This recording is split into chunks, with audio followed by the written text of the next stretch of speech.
planning your house in such a way that you spend so much time and energy and care in creating such a beautiful altar. You can see that this design and everything about it has been done with a lot of care and a lot of time and a lot of energy and expenses. That one is to enshrine a Buddha image.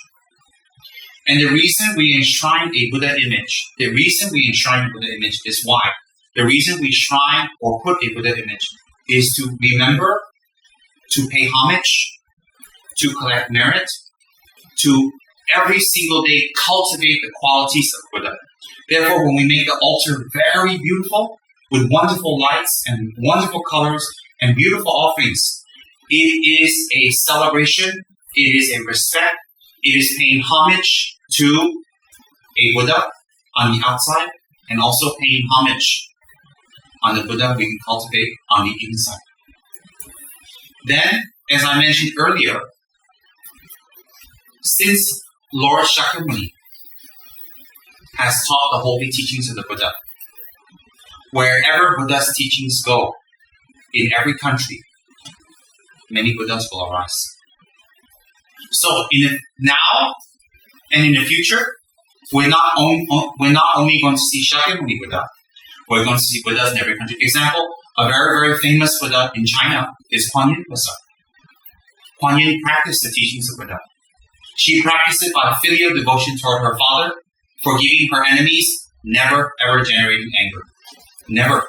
So therefore, in China, the very synthesis of the meaning of a Buddha is in Kuan Yin Buddha. So if you take Kuan Yin Buddha to another country, maybe Burma or maybe Tibet, they'll say, oh, this one we don't know. We don't understand what it is. But if you say it's a Buddha, we respect. Similarly, in every country, example in Japan, Amitofo or Amitabha Buddha is very, very famous. The great example in Kamakura, Japan, they have the Amida Buddha, made by the shogun's wife in the 18th century. I went to see myself. So that one in Japan, Amitabha Buddha is very, very famous. So if we pray to Amitabha Buddha, if we pray to Kuan Yin Buddha, we pray to Shakyamuni Buddha, it doesn't make a difference. Why? Outwardly, it's different. Inwardly, it is a Buddha. Then if we say Buddhas cannot appear this way or this way, then we underestimate the power of a Buddha. Buddhas will appear according to time and place and culture and acceptance. So, in Tibet, there have been many realized beings. Why has there been many realized beings? Let me tell you why. Because Tibet is closed to the whole outside world.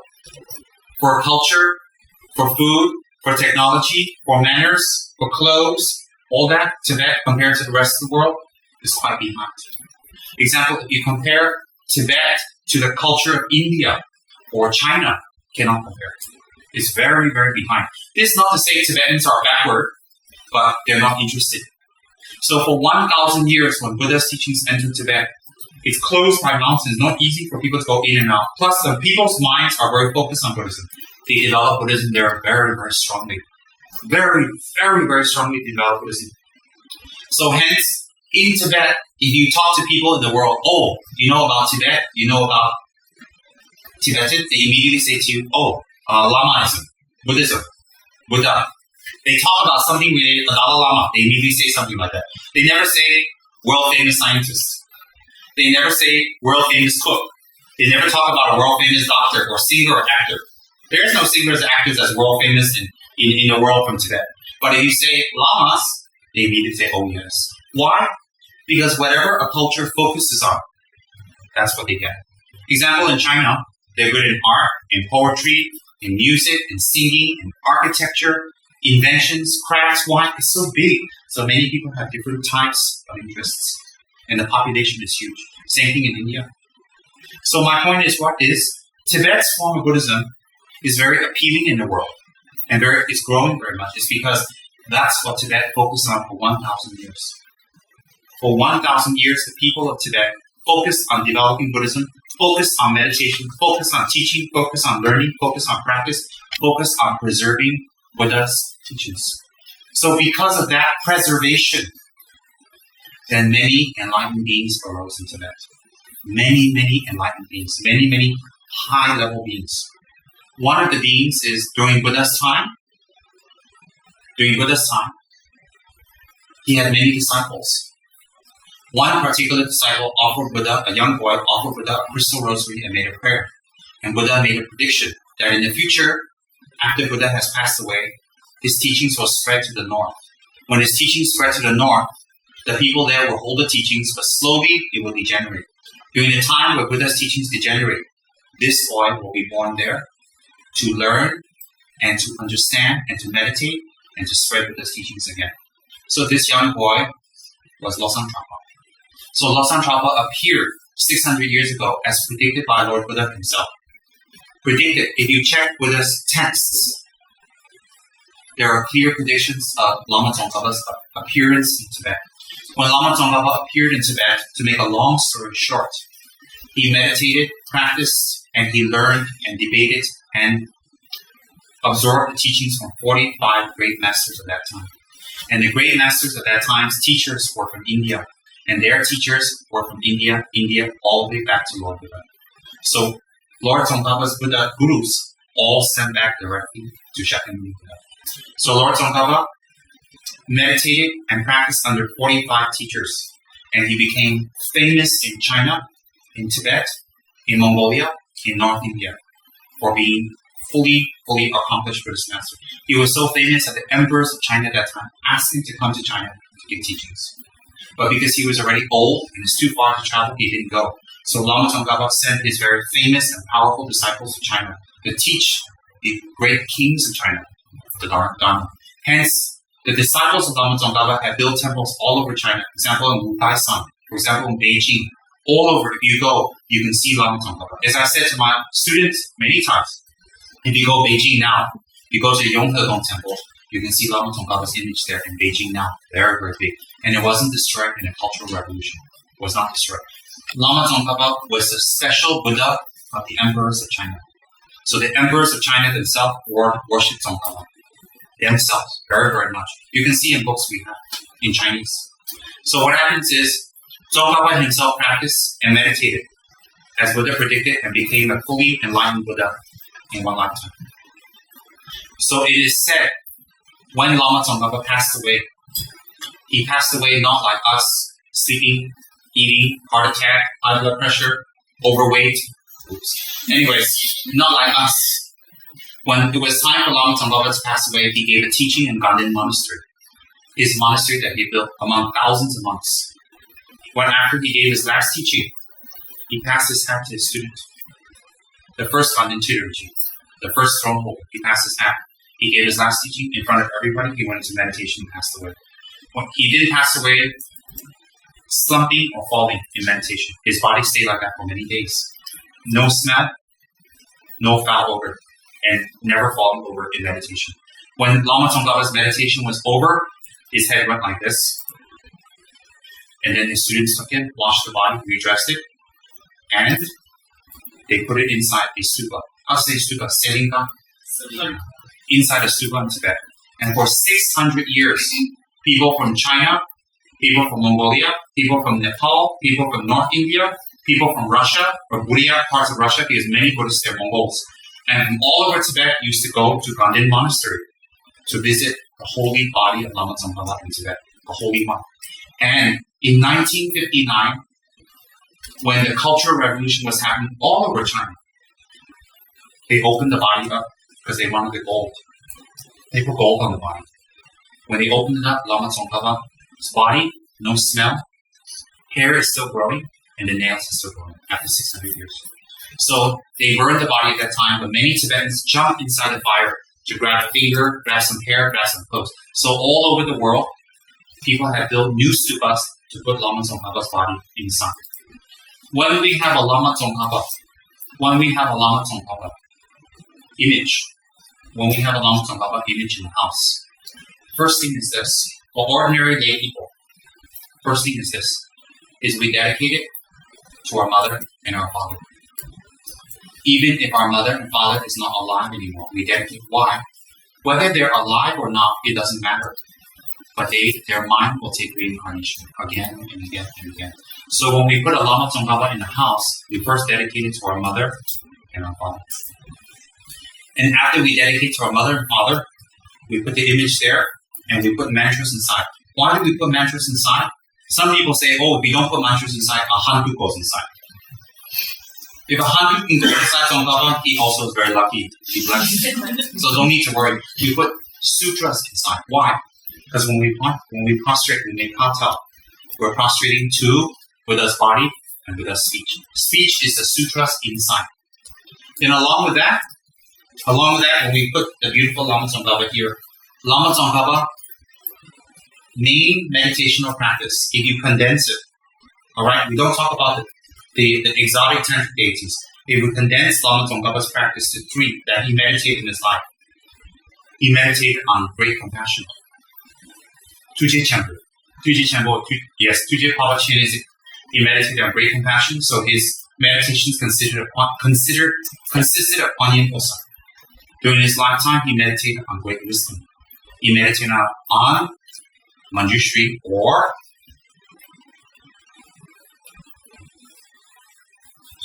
Manjushri? Correct. And then the third Buddha he meditated on very strongly was the Buddha of great power. Correct. So in Chinese we call Jinggang, So Posa, Wensu Posa, Kuan Yin Posa. So these 3 posas are the disciples of Lord Buddha. So Lama Tsongkhapa meditated on these 3 posas very, very strongly and very powerfully. And he made many prayers to them. During his lifetime, he had many visions of Kuan Yin Posa, many visions of Wensu Posa, many visions of Jinggang So Posa, many, many visions. He became one with them. So when he meditated on them, he became one with them. After he passed away, he showed many, many signs of an enlightened mind.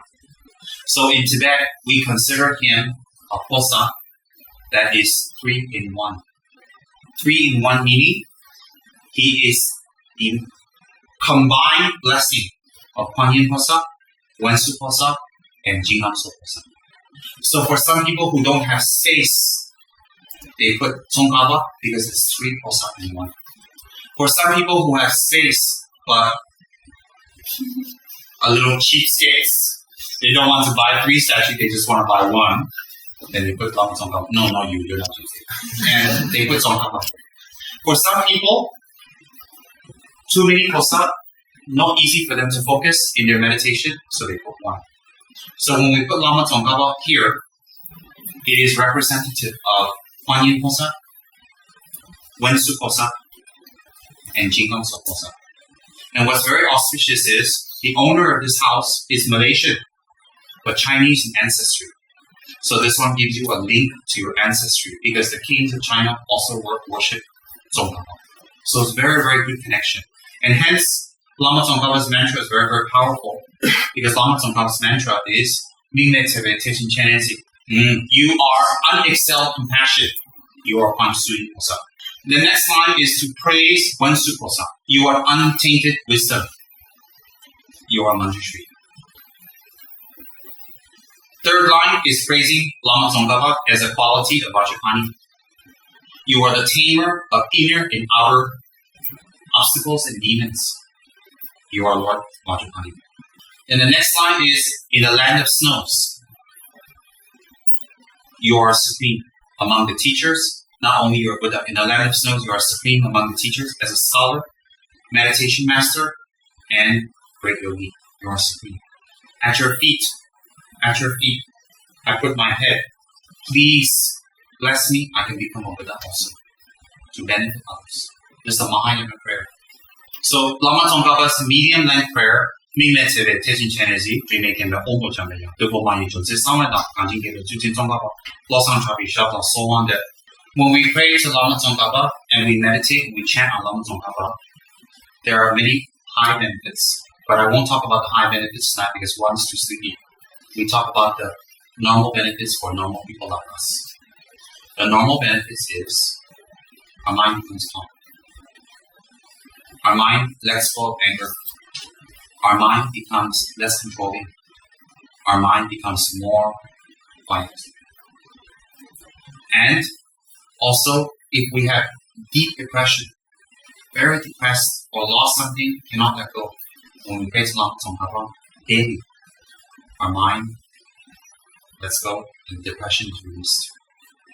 Also, when we recite Lama Tsongkhapa's prayer, intellectual perfection arises.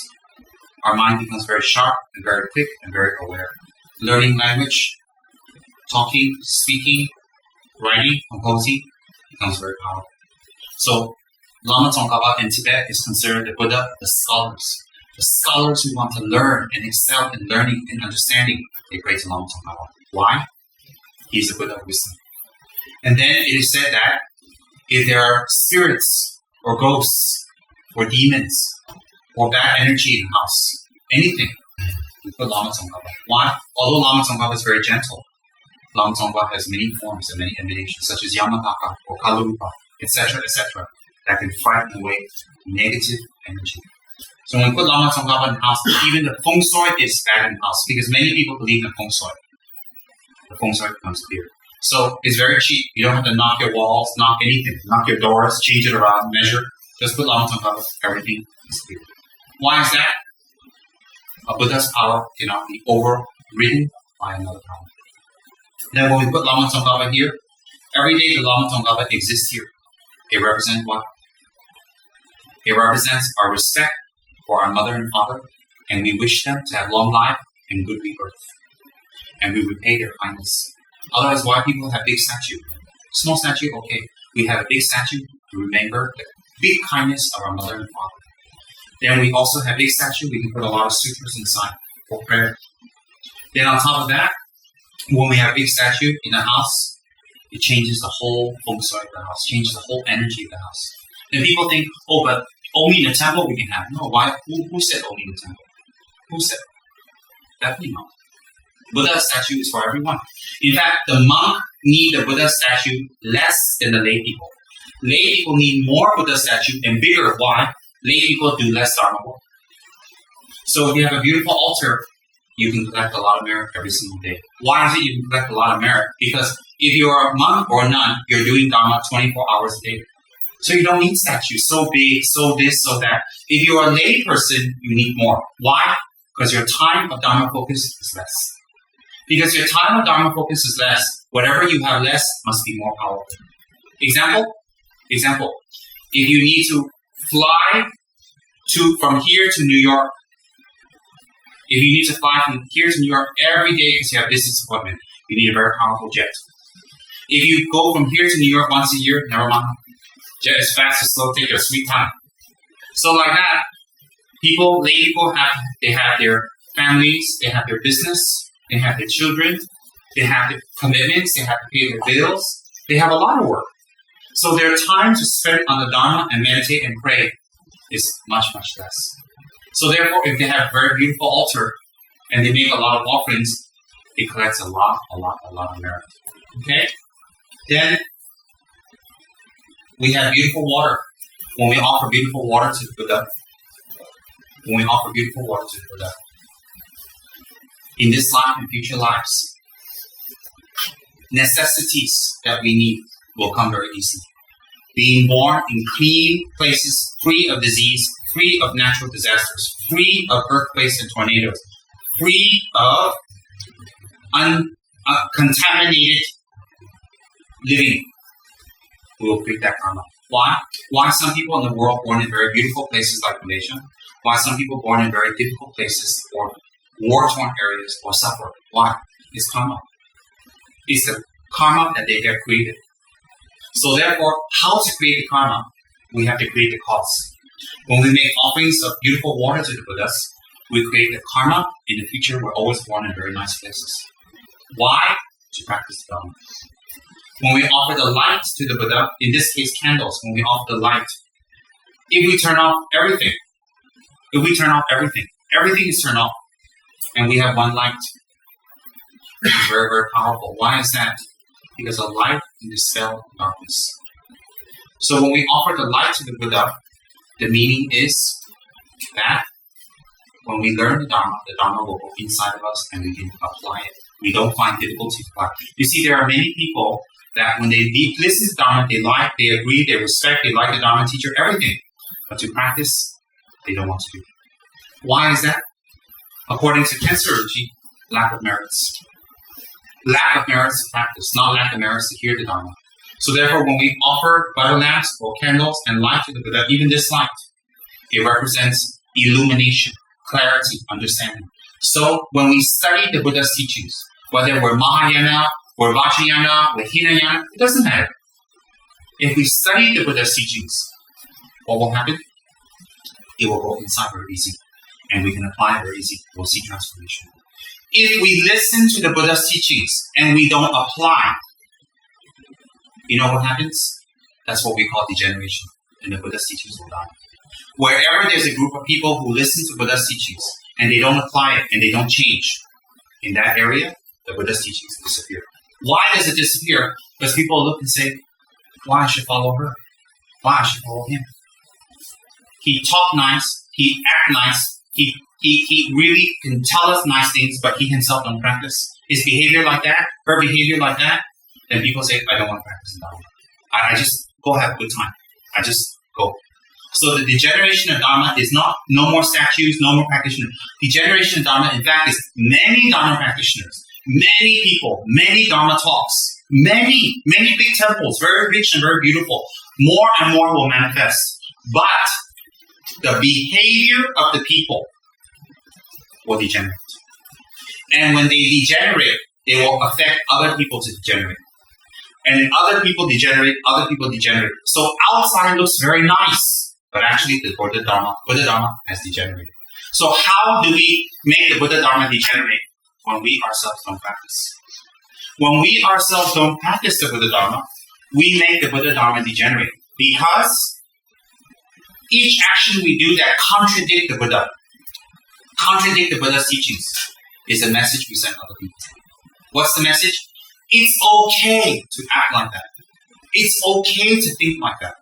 It's okay to be like that. That's wrong.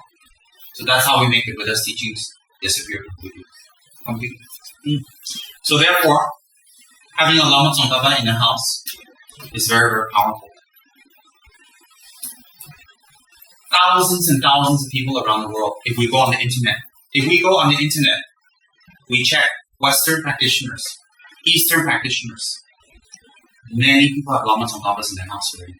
If we go to the monasteries of Tibet, many people. Many people. Why is that? The benefits are very, very great. Even if you go to China now, you'll see a renaissance of growth of Lama Tsongkhapa's teachings. Because why? A Buddha doesn't belong to one country, it belongs to everyone.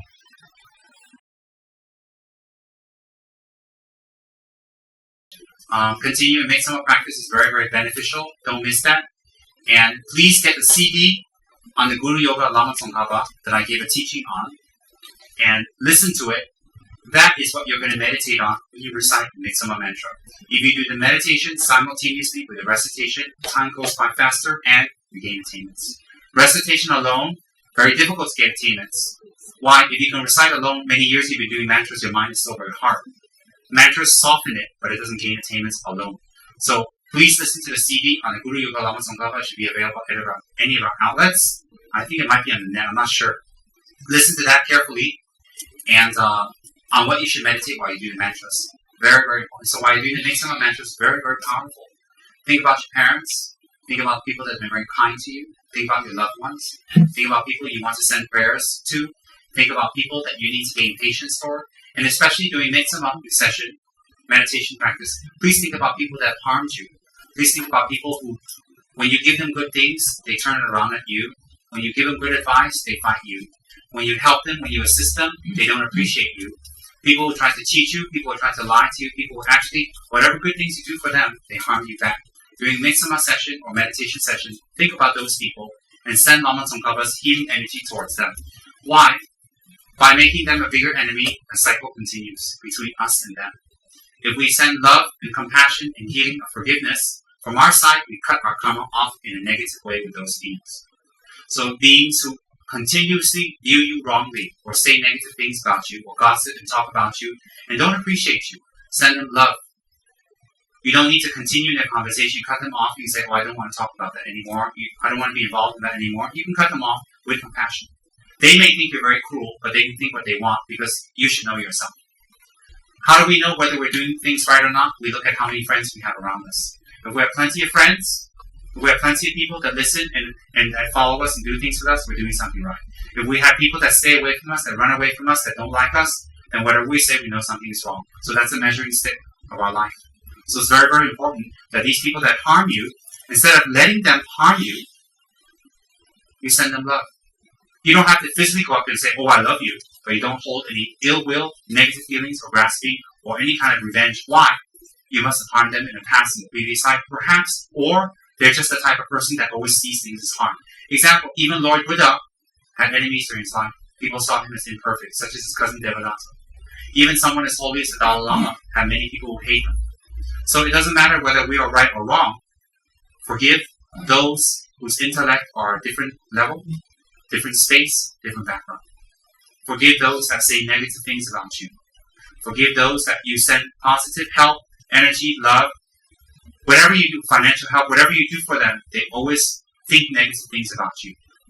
Forgive them. Let it be. Let them settle on their own. Because why? Buddha came to this world. Everybody cannot be helped. So certainly we can't help everybody at our level. So the best thing to do is not hold grudges or negativities. Let them be. If we can help them, continue to help. If we cannot help them, we don't send more negative energy toward their way. And the best way of doing that is Lama Tsongkhapa, because Lama Tsongkhapa heals anger, heals holding on to unhappiness, heals through chanting, through meditation, through contemplation, through study combined. And it's never too early or too late to start.